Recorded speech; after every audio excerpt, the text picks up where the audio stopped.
So welcome everyone to the Open Education Resources 2023 Summer Webinar Series, brought to you by the Office of Post-Secondary Education and Open Education Resources at the Southern Region Education Board. Today's webinar will be recorded.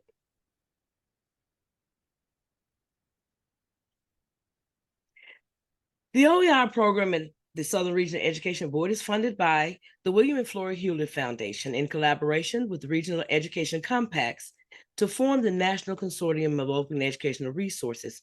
Please visit our webpage at srab.org/topic Open Educational Resources.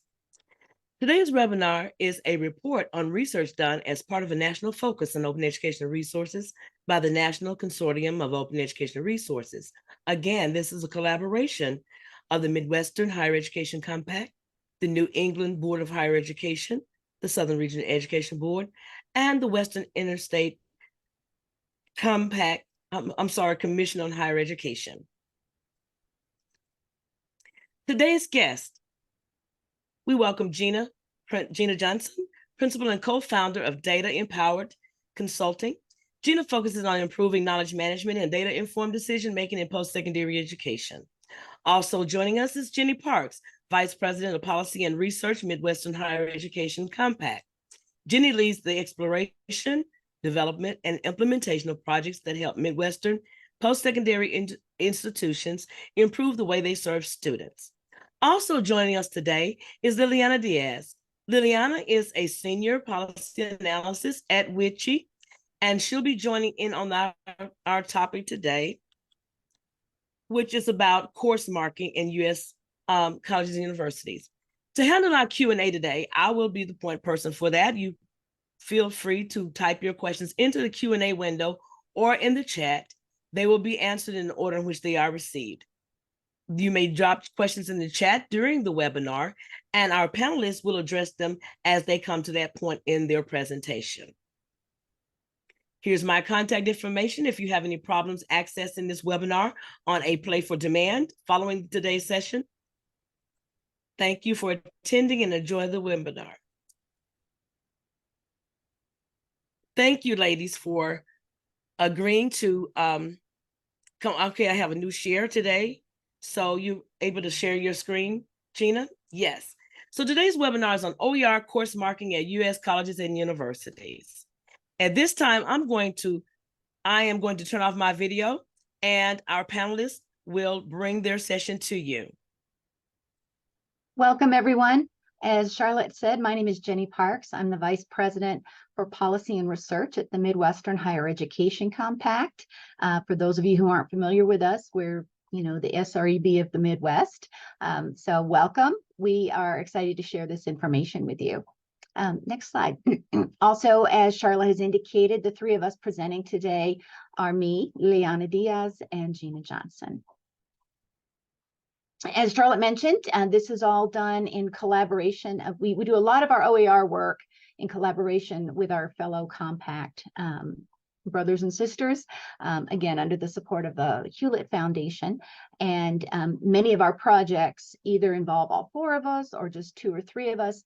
The case today, we are doing combined research between MEC, the Midwestern Compact, and WICHE, the Western Compact. We're looking at two different aspects of course marking, where that would be where you can take a look at a course catalog and tell if the course you're taking is low cost, no cost, etc. This is actually part of a series of research reports that MEC has been putting out since the first phase of our Hewlett grant and the NCOER consortium. The first one, if you would like to see it, started, it was from 2021. It's called Toward Convergence, Creating Clarity to Drive More Consistency and Understanding the Benefits and Costs of OER. We followed much the same research process that we are going to follow for this one, but we thought, there's so much emphasis put on the return on investment for open educational resources. It really is the greatest way for us to argue for them, whether it's to legislators or administrators, whomever we want to convince that these are worthwhile endeavors and investments. But we need to figure out how to calculate and represent ROI. One way, of course, is cost savings, but because it's such a messy field and everyone does it differently, we really wanted to bring together a group of people and create some recommended practices for keeping those that type of reporting and calculation consistent. I'll let Tina go to the next slide. So this is just a brief reference to this previous report, because again, these reports build on each other. You'll note that the very first step in creating a cost savings framework is to identify the courses and sections that use OER. And believe it or not, that is still really a difficult undertaking at many institutions. In many institutions, either there's not a good mechanism to collect the data, the definitions aren't consistent. There are a lot of things that, again, are going to come up again when we talk about course marking. So I'll let you go to the next slide, Gina. Again, one more, as I said, one of the things that we realized when we did try to make some recommendations on how to do cost savings reporting and calculations is that without course marking, both internally facing to the institution, but externally facing to the students, you don't have the necessary preconditions to do this work really well. And again, I highlighted there, this is a slide from 2 years ago where we were presenting on this paper. Someone asked for the link, and I'm glad that Charlotte said that she could provide that. It was on that first slide too. I'm looking forward to answering any questions you have about it, but more than anything, I wanted to show you that there's a progression here, that all of these things link together. And today, we're going to get at the beginning of studying behaviors and practices in course marking so that indeed we can have better data on the other side for calculating cost savings and, as Liliana will talk to us, student outcomes that aren't about saving money. They're about the even better, more valuable stuff, which is student learning. So I think that is it for me. I will I'll let you advance the slide. And I will turn it over to Liliana. Hi, everyone. So WICHE is very excited to be partnering with MEC to do some research on course marking, partly because we are interested in answering a variety of research questions that have emerged from the open education community. Primarily on what are the student outcomes for students. And we know that there are pedagogical and learning outcomes for students that are engaged and use OER materials. However, we were interested in more of the high-level research questions that really matter to policymakers, system and state level higher education leaders, folks that maybe are not necessarily on the trenches working with students day to day and engaged in student learning outcomes, but really those outcomes that can drive forward appropriations, that could drive forward funding to support OER, to support student outcomes. So one of our main research questions that we were interested in, does OER help students complete their credential?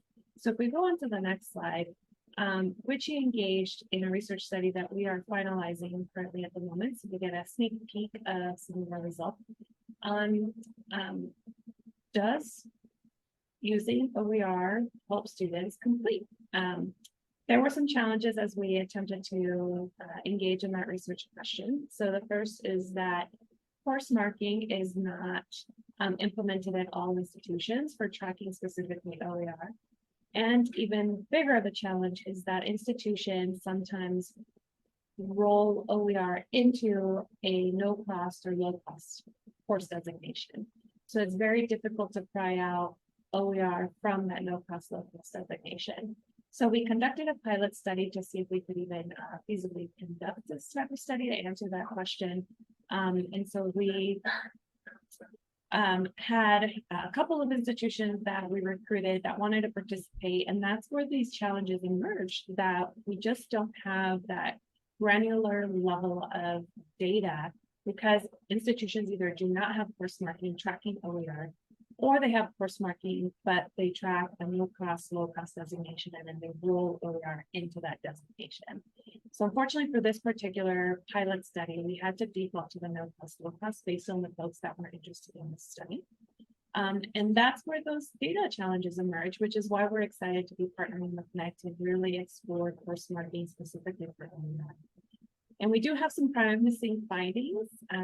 So we did find that students who attempted no-cost, low-cost credits were more than 2 times likely to graduate than students who did not attempt no-cost, low-cost courses.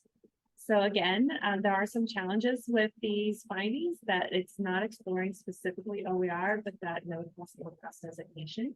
But we're hoping that we can expand this research to a national study, and that we can partner with institutions that have course marking designation specifically for courses that utilize a no-cost or have ZTC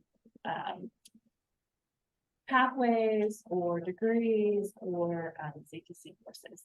So that is something that we're exploring nationally. And if you are an institution that, this is a shameless plug, but if you are an institution that has course marking in place, specifically tracking no cost for OER or zero textbook costs, please let Witchy know. We'd love to have you part of this national study.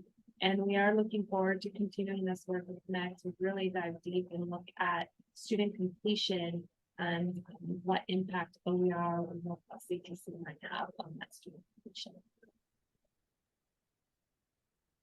Thanks so much, Liliana. And as I was introduced, I'm Gina Johnson, and I am an independent consultant who has the great privilege of working with MEC and Witchy on this project and with the NCOER group on this work. So I'm going to get right into the results of a survey that we conducted. I will first touch on the methodology, and then I will talk about some of the highlights of the research. And I'm putting out a call to Charlotte and my co-hosts. If you see questions in there that you want me to answer right away, please feel free to sort of interrupt me, because once I get going, I get kind of excited to talk about survey data and I forget to look at the chat or the Q&A. So do feel free, my co-hosts, please to interrupt me if there's a question that I should answer right away. But first, I want to touch on our survey methodology. So this survey was conducted by MEC in collaboration, specifically with Witchy and then with the NCOER group. They helped us write questions, and they helped us look at ways to make sure the questions were appropriate by asking some of our colleagues in institutions and systems to look at the questions and work it through with us so that we could make sure we pinpointed and asked things in a proper way. And we put out the request to participate in this survey through many different methods, through newsletters that go out, through each of the compacts sharing it with their communities.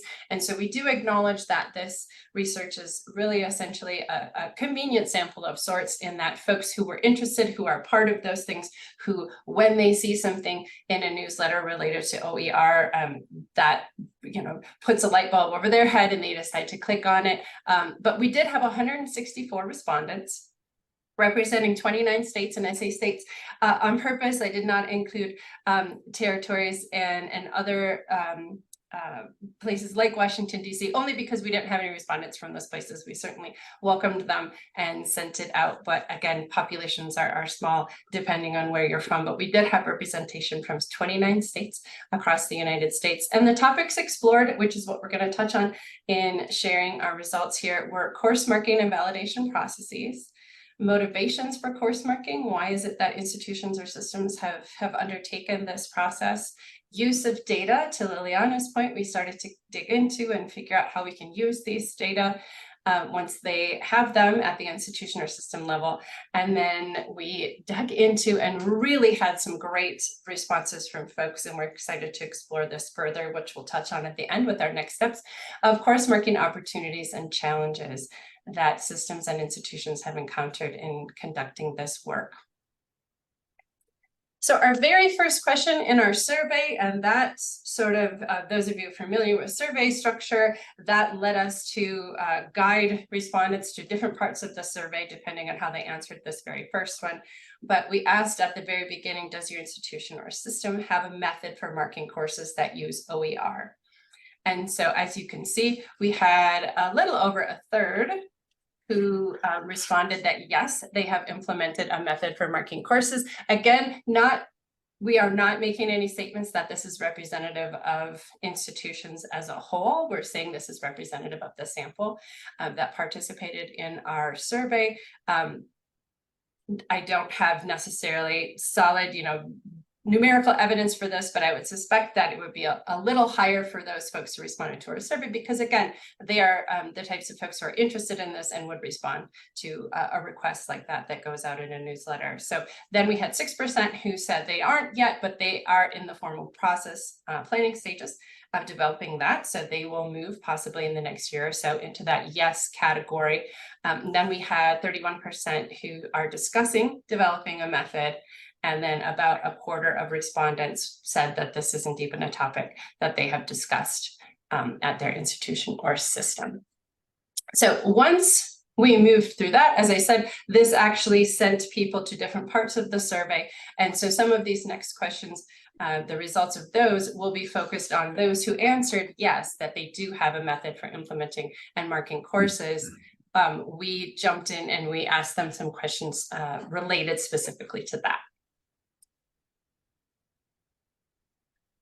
So to their course marking process. This is exactly what Liliana touched on in what she was just talking about, what we asked folks at their institution or system, which of the following course marking designations includes OER, and we asked them to select all that apply. So just as Liliana said, what ends up happening, and you'll see, of course, that this adds to more than 100% because it was a select all that apply option, is there's about a third of institutions and only 13% of systems, but again, the systems understandably sample was smaller, that have OER as its own designation. So these would be the institutions that should you be on this call, please contact Liliana because we want to be working with you and we want to be studying because that's the clearest, anyways, if you're looking specifically at the impacts of OER, the clearest way to do that. Many others, though, are capturing this. Again, these are all the folks who answered yes to that first question. So, 2/3 of them are capturing OER as part of no cost, zero cost, and some of them are capturing it as low cost. So this is interesting. We also asked them to then, as kind of a follow-up to this, tell us if they were willing to share any terms that they use and definitions that they use. And I have this call out box bottom because I found this very interesting. We were shared, or 30 different terms were shared with us. So beyond like no cost, low cost, those were counted. So those are 2, but 30 different terms involving 41 different definitions were shared with us. So again, to Liliana's point about studying this, we have lots of different terms folks are using at their site, and it may or may not be equivalent. One of the things I note in there, the most common of those terms, when we looked at it, were 11 respondents use the term low cost and define it as costing less than $40. So that was 11 of the respondents. But again, some others use low cost and they had a different threshold, $50 or $60. One of them was, I think, was $39. But there is a lot of difference is what I want to highlight here in terms of the terms folks are using, and then the definitions even of those terms aren't necessarily the same. Then we have some information on what units or individuals are involved in course marking at your institution or system. And so we see on this graph most of, and the red is systems, the blue is institutions, to delineate those, although there are a lot of similarities across them, they were slightly different. In most cases, faculty and bookstore, campus store were involved. Then kind of, we're also thinking about registrar as well as another common one. And then instructional design and IT were a little bit less likely to be involved, but were also listed as involved by some of the respondents. We also asked or offered another option because we wondered if we included everything that that was happening. And so that's our method for collecting the information that we didn't necessarily know.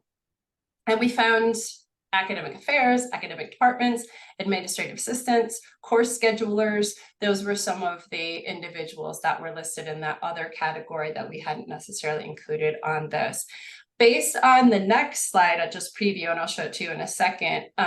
What we're finding then is, understandably, there are some different people involved in developing the process or kind of championing the process for having course marking than there are folks who are necessarily implementing it. And so some of those that we inadvertently left off, like administrative assistants, may not have been involved in creating the process or being a champion of the process in the first place, may or may not, but they may be the ones who are implementing the process and working with it on a quarterly, semesterly, annual, however it's done at their institution or system basis. And so, as I said, kind of previewing of this, we did ask, this is more of a qualitative, open-ended question. We asked folks, what was the process that led to the establishment of course marking? Understandably, everyone had a different response. So what we did is we went through and we tried to identify some themes that we heard. Probably not a surprise to folks on the webinar, in some cases a state law was enacted, and so then the institution and or system needed to act on that in order to comply with that law. Similarly, a system or board level policy was enacted again, and then they needed to respond to that. Sometimes participation in external programs related to OER was that impetus. So in one case, someone was participating in Open Education Network certificate on OER librarianship or OpenStack's institutional partner program. And so by participating in that external opportunity, they then brought that idea back to their institution or system. We found it very common in our theming. It could be initiated by OER leads, and we have in parentheses who those folks might be, who were called out by our respondents, by a committee, initiated by faculty and retention professionals, in some cases instituted by student government, themselves calling for more of this, and if they want more of it, capturing it is a way of advocating not just use of OER, but also marking courses that use OER so students can know that when they are registering.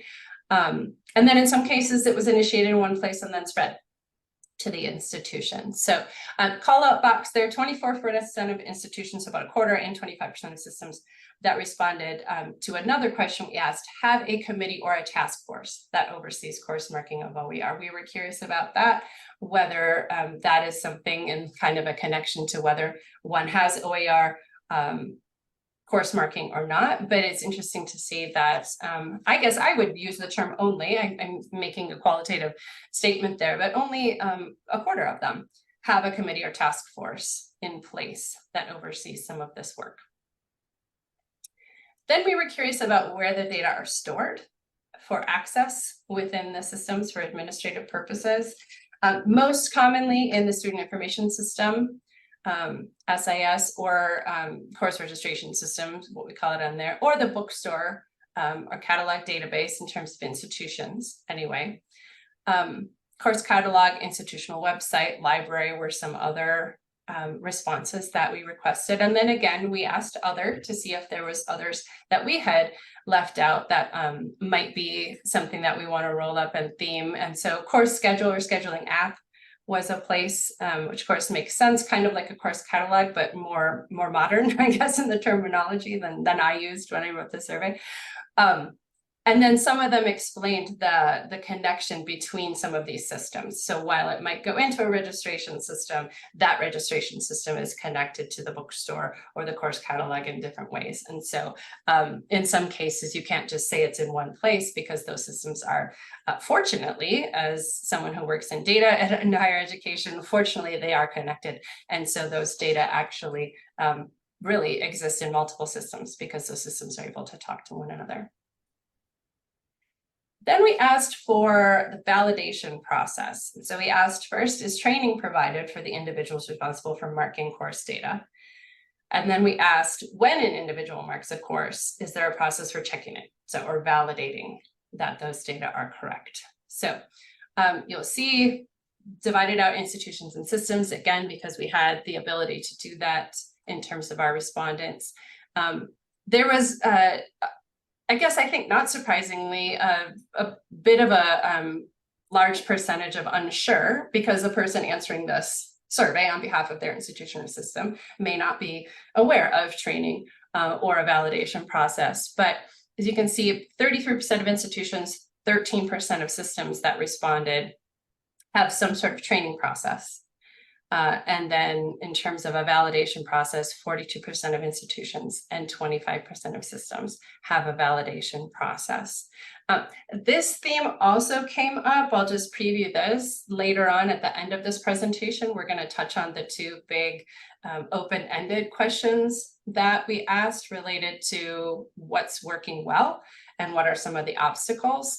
And probably unsurprisingly, this, I'll just kind of preview that, this concept came up somewhat as an obstacle, in that if they have training, there's folks who then leave the institution or move to another position at the institution after they're trained, and then they've got to retrain someone.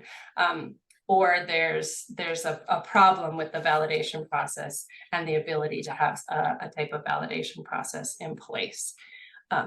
So I'm going to pause for a moment, and I'm going to look at the chat, and I'm also going to ask my colleagues, my co-presenters, were there anything from the chat that I should pause at this point and answer? The only question I've seen so far was about Liliana's work, where how were they defining low cost? Right. And Liliana was able to answer that, but might want to answer it verbally right now. But then I think we can go back to just the types of things you were talking about, which is, well, one person might call it low cost, but how do you define that for everyone? So. Yeah, and someone did ask in the chat or in the Q&A, how do we define no cost? And for our purposes, for the research that Witchy conducted, we define no cost as courses that required students to spend $0 on course materials beyond the standard course fee, which could be like lab fees. However, that is something that we did find in this research, that it's being defined very differently based on institution, based on system. So there is not one way that it is currently being defined, which does bring up challenges when we're trying to conduct these, heavy quantitative studies. Thanks, Jenny and Liliana. And I will put a preview. Of course, we want you all to be excited for this report to come out when it's published in a few months. And we do have an appendix prepared of all of the terms and the definitions used by folks. And so I think that'll be interesting for some of you who are thinking about that. And is there a possibility of moving towards more consistency there? I can't answer that question necessarily, but it's something that we're going to consider and we're going to think about with a working group that we'll talk about again at the end when we talk about next steps. So we did have a very brief chance to explore a little bit on the use of course marking data. And I'm just going to kind of preview this concept. And so what happened was survey respondents who shared their email address, because we asked at the end if they were willing to share their email address, and we would send them a preview of the results before we publish the survey, because we want respondents to be rewarded for sharing their time and information and insights with us. We asked them, those who shared their email address and had answered yes to that very first question, that they do in fact have a process for marking courses. We asked them if they would participate in a really quick sort of 3-question mini survey as a follow-up to the original survey. And in that, we asked one quantitative question, or one kind of multiple choice question, which was, in which of the following ways does your institution or system use course marking data related to OER? Select all that apply. And so we wanted to know, and we did these in order of how many respondents, top and then down, to provide information to students about course materials was the number one. Almost every respondent said that. For cost savings return on investment analyses, 38% of the respondents to this mini survey, follow-up survey, said that they are using the data for ROI analyses. To assess impact on student outcomes, some of the stuff that, again, Liliana was talking about, 38% shared that they are using the data for that. So that's exciting to see. To comply with reporting requirements, some of that related to state reporting requirements or system reporting requirements. And then 2 of the respondents stated that they're not currently using course marking data related to OER, though they are collecting it. And so with this, then we asked a follow-up question to dig into and find out a bit more about what did folks mean when they stated, checked each of these boxes, so to speak, or picked each of these multiple choice responses. And we are currently in the analysis stage. Again, I'll do kind of a preview. We are currently in the analysis stage and finding some themes of what folks have done. And all of these things will appear in the report that will be published in a month or two. And excited to share some of these things because there are some folks who and this is something I know from working in higher ed for a while now, folks share, they want other people to know about their great work. And so we'll be able to share some of those, the great work that folks are doing. There are some who are creating processes and have written white papers on student outcomes, and others who have conducted ROI analyses and are willing to share their methodology. And so we will be sharing links to some of those things in our report. We asked a few questions about technology, some that were very specific to the types of technology folks use. We're not going to share those data, though they will appear in the report, because those were more specific to us to kind of think about who are the vendors that folks often are working with, and whether they're saying the vendors provide help and assistance, or whether in some cases the tools that they're using get in the way and provide some obstacles. But one thing we did want to share in today's webinar related to technology is we asked if your institution or system has a student information system or course catalog software. So only those who answered yes to one of those questions got this question. Did you need to make changes to your SIS and or software to be able to mark courses with OER? One of the things we thought was interesting about the responses to this question is that 42% of institutions and 71% of systems said yes, indeed, they did need to make changes to their technology or to their tools in order to mark courses with OER. But then when we dug further and we asked what were some of those necessary technology changes, folks were very brief in their responses and really offered up the fact that in many cases, it was relatively simple. In that they added a new designator field or an attribute to the system. Some of them used creative workarounds and used a comment field rather than necessarily using a new designator or attribute. Some of them added labels so that students could see it on their end when they're getting ready to register for courses. They could see which courses had OER available. And then some of them had to make some changes to the search displays. And so I don't want to make it sound easy. I'm not an information technology professional, especially that third bullet point. There may be some complexities in there, but I also want to preview the fact that when we talk about the obstacles and what's working well later on in this presentation, many folks did say in the what's working well that their technology and their systems really did assist in doing this, that all they had to do was add a new designator or an attribute, or in some cases, their tool that they're using already had that, and they just needed to implement it. And so for some folks, technology was really part of what's working well. For some folks who didn't have an SIS or a catalog system that was particularly modern, they did then indicate that that was part of their obstacle, is that it was challenging to maneuver a system that was aging in order to get it to do what they wanted to collect these data. Then we touched on motivations for course marking of OER. And really what we want to share here is we asked respondents whether there was, and you'll see the color coding on the bottom, in gray, a state policy related to course marking, in red, a system policy related to course marking, and in blue, an institution policy related to course marking. And I divided these out by how they answered that very first question. So those who are marking courses have a process in place to do it. 40% of those said there was a state policy related to it.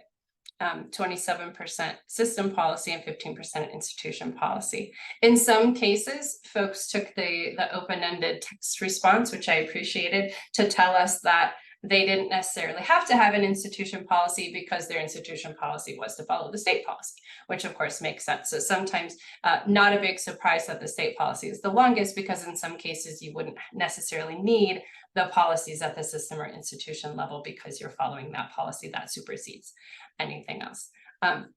Interesting as well, you'll notice the blue in the two versions of no. So the top line is no, but they're discussing a process, and then no, but they're a little farther along. They're actually planning a process for marking courses.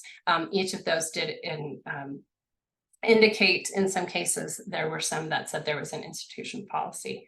And in one case, a system policy. And I wanted to call out in that text box above as well, Spark has an OER state policy tracker. And so while ours is representative of the respondents to our survey, if you want to dig deep and look at what states have some in place and what states have potential legislation coming up, that's a great resource right there for looking at what states have policies related to marking of courses and related to not just marking of courses, but related to OER. The final two slides I want to share related to the survey, and then we'll share next steps and answer some more questions. What is working well? And so we asked folks completely open-ended. They could type in, paste in whatever they wanted. And we asked them to share with us what's working well related to the marking of courses. And we asked all of the folks who answered 3 versions of that very first question. So we asked this of people who said, yes, they are marking courses, folks who said no, but they're in the planning stages, and folks who said no, but they've been discussing it. We did not ask this question of those who said, no, we're not talking about it at all at our institution or system. But we wanted to know what's working well in the planning. And so again, did a process of theming the answers that folks shared with us. And so our themes came out in the categories listed up here: resource allocation. So some have it as part of a strategic plan. They have resources committed. They have a registrar who's very helpful. They have an effective committee. Those are some of those resource-based things that are going well. Some mentioned, as I mentioned before, technology or process. Attributes already existed, that made it easy. Bookstore is easy to work with. There's an established workflow. Those institutions and systems mentioned that technology and processes were something that was working well. Communications between the bookstore and the institution was specifically called out, and then with students. So a lot of them mentioned the fact that this is really working well. We're able to tell students which of their courses have OER if they want to at the registration stage, so they can see that. Ease of use. Again, many felt that it was easy for students to see, find courses as they're searching and registering for classes. And some reported, I'll say some because you'll see this also in the obstacles, some reported that in their case, for faculty, it was easy for them to report the information. So if a faculty member is using OER, they had an easy process for them to let the system know they're using OER so that students could see that on their end. And then we had some that just didn't kind of fit into those themes. One I thought was interesting to call out. An institution stated that this is a visual signal to students that affordability and accessibility are important to the institution. And I thought that was an interesting thing to call out. Some felt it promotes OER. So by having a way to track it, by having students see on their end that it's happening, it promotes the use of OER. And some on that next bullet point go so far as to award departments for offering the most courses for using OER, and that it provides useful data for the institution. Again, as we shared on another slide of how institutions and systems are using these data. Then, of course, we also needed to acknowledge that there are obstacles, and we wanted to know what some of those obstacles are. Again, we divided them into some different themes. The first, lack of support. So in some cases, OER use is low, and so to get folks to create and provide the resources to actually collect the information makes it a challenge to support that work. Some specifically called out that there isn't a state level policy, and therefore they're not having that sort of push from that level to do this work. Some there's leadership turnover, so if they have someone who is willing to support it and be a champion, but then they leave, it makes it hard. So therefore lack of institutional commitment. Some specifically called out if there's not a committee, then that makes it harder, or there's no one to lead this effort, no champion. Some called out lack of faculty involvement, challenging to work with IT or the textbook provider, limited tech, and lack of time. So really lots, you'll see the font is small in that one because there's lots of folks categorizing and saying there's just difficulty in resources of support. Definition challenges. We brought this up earlier and you've been asking about it in the Q&A in the chat. They specifically called out there's a lack of definition for low cost. And so it's really hard to, should their institution make one up themselves? Should they use one that's more universal? But if there isn't one that's universal, where do they even start?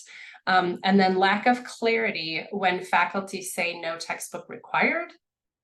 Does that mean it's OER? Does it mean it's on reserve in the library? Does it mean it's a database with an institutional fee? What does that mean? And so again, those really definitional challenges that are making it hard for folks to categorize things and make it easy to kind of check a box. Technology processes, some obstacles. In some cases, the bookstore partner system isn't working as they have an external partner for their bookstore. Course marking is not available in some of the institutional systems, as I mentioned before. Some called that out as what's working well because their systems allow for that. And then of course, on the other end, some just don't. And so that makes it harder and becomes an obstacle. So next one calling out the SIS for the same thing, or lack of one system called out, there's lack of a universal SIS across institutions. So then for the system to have these data, it's challenging. Data aren't easily extractable. Same thing, another technology issue, or the process isn't automated. So these are technology, realistic and real technology challenges folks are having that are impacting their ability to mark these courses and then use the data. Then in terms of data input, so the point at which people, a human being, is actually inputting, even if there is a process in place, deciding and saying, yes, this course does in fact use OER. There's inconsistent or lack of marking by faculty. Course materials change by semester, so it might be in the system and then they're using different materials the next. Does it undo? Does it redo? Does it go back to zero, start over again, and then folks have to mark it every single semester? That becomes burdensome.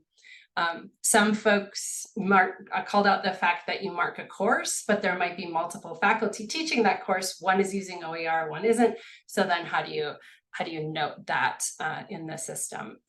Also, timing. Data are needed earlier than faculty are assigned. So in order for students to see it at the registration process, there has to be obviously a deadline. Folks need to know these data, they need to be in the system. And then as things happen, especially with adjunct faculty might be assigned, those faculty determine what it is that the materials are going to be. And it's actually kind of too late to tell students or have the data available for students at that time. Lack of verification, as we called out, not everyone has a process for verifying data, and then high turnover in admin assistants who are inputting the data. So there's new people to train, new processes to figure out.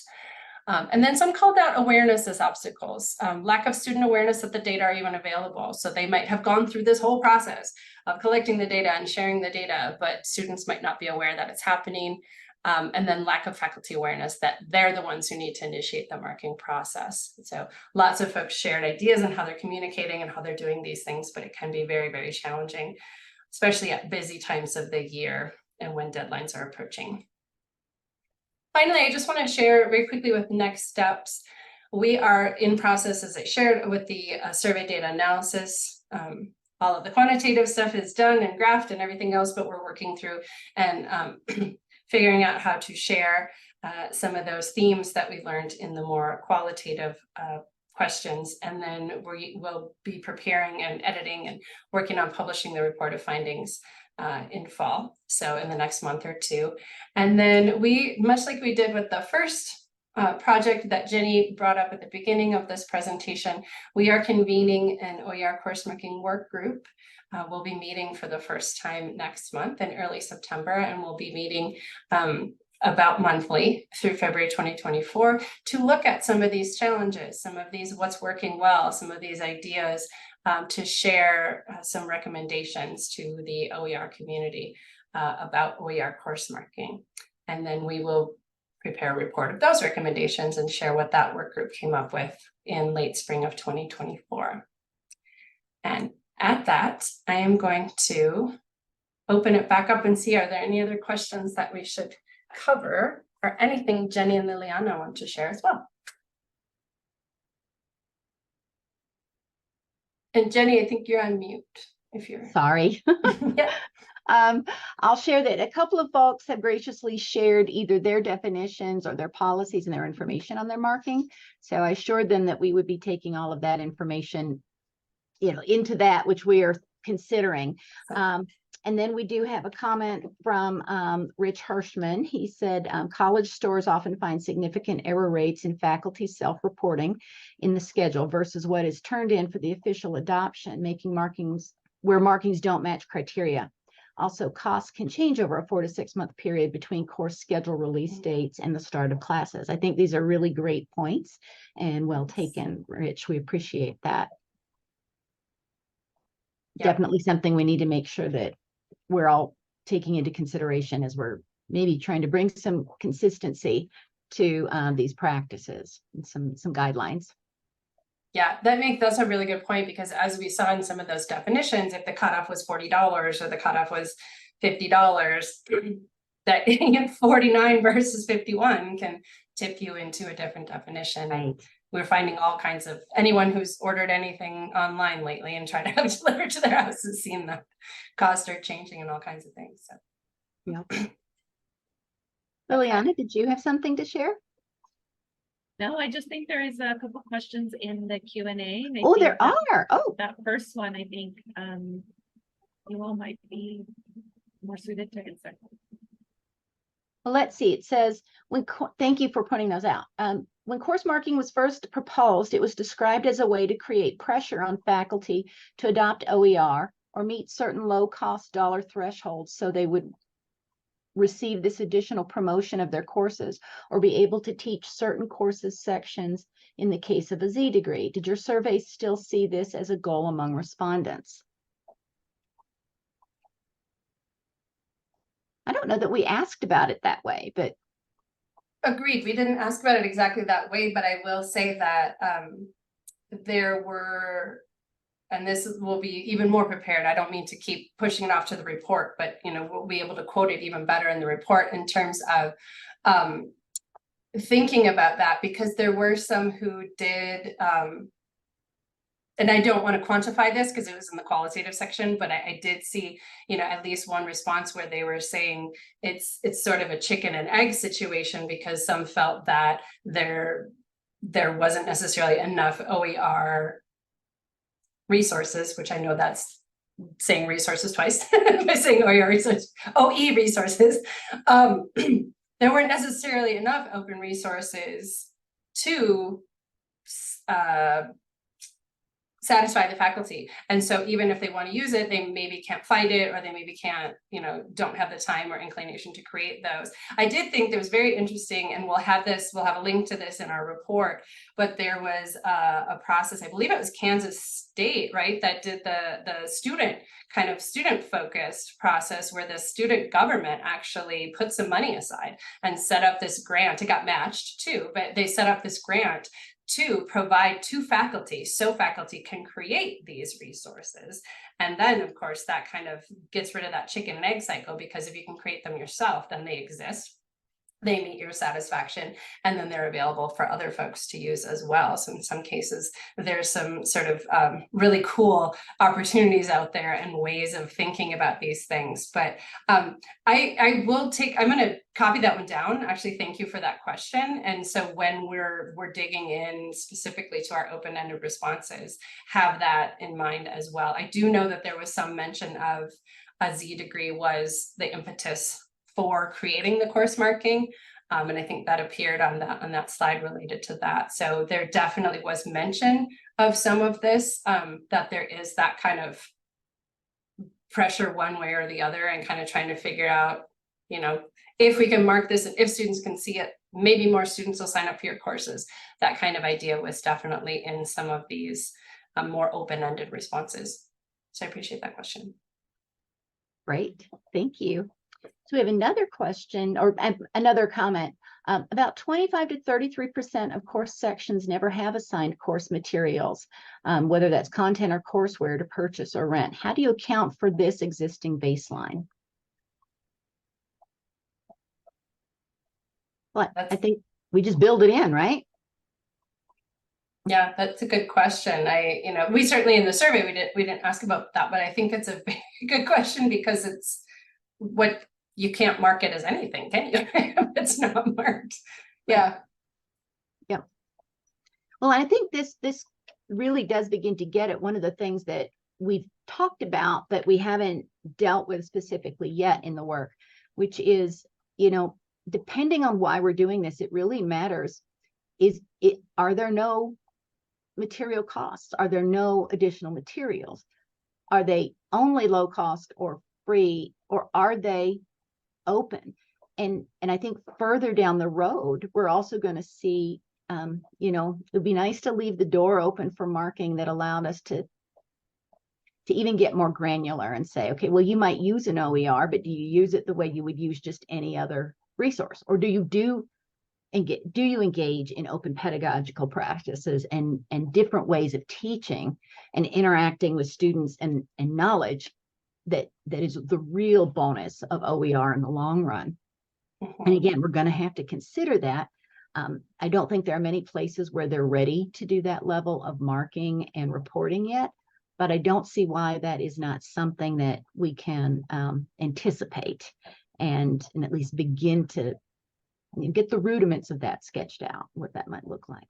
Because again, that really would get more to the research questions that Liliana and her colleagues at WICHE are trying to research. It's not just the fact that this material is there and is available, but it's that it is openly licensed, and there are so many different ways then that you can use it in the teaching and learning process. That's a really good point, and it also makes me think as well of as a researcher that kind of like, it's about whether these courses use something. So I'm just going to say OER because that's what we're talking about mostly, but we know that there's other things as well, low cost and no cost. But whether it uses OER, whether the student knew that at the time of registration, and then there really is almost another time variable as well, which is to the point in the Q&A, what if we know that later? What if we find out that it uses OER later? Could we also kind of factor in, it would look different because the student wouldn't necessarily know, so we couldn't be measuring necessarily whether it was an impetus for the student registering for that course or other things.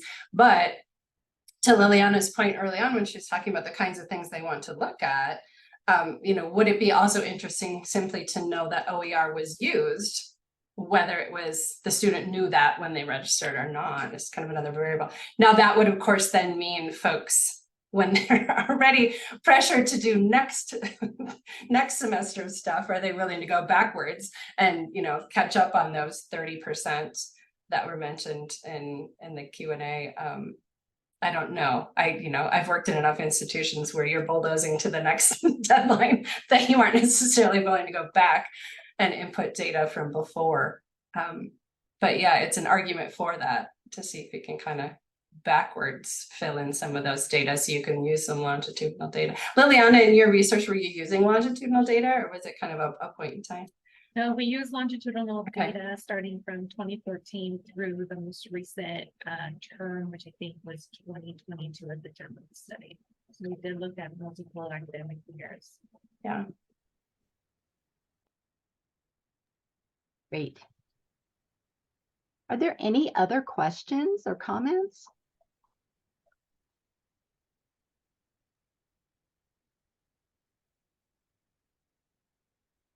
Well, Charlotte, I think we can turn it back over to you.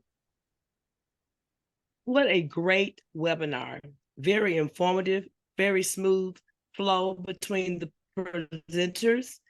So I am going to say that I welcomed everyone in, and I really hope that you enjoyed the webinar. I'm going to openly thank my presenters.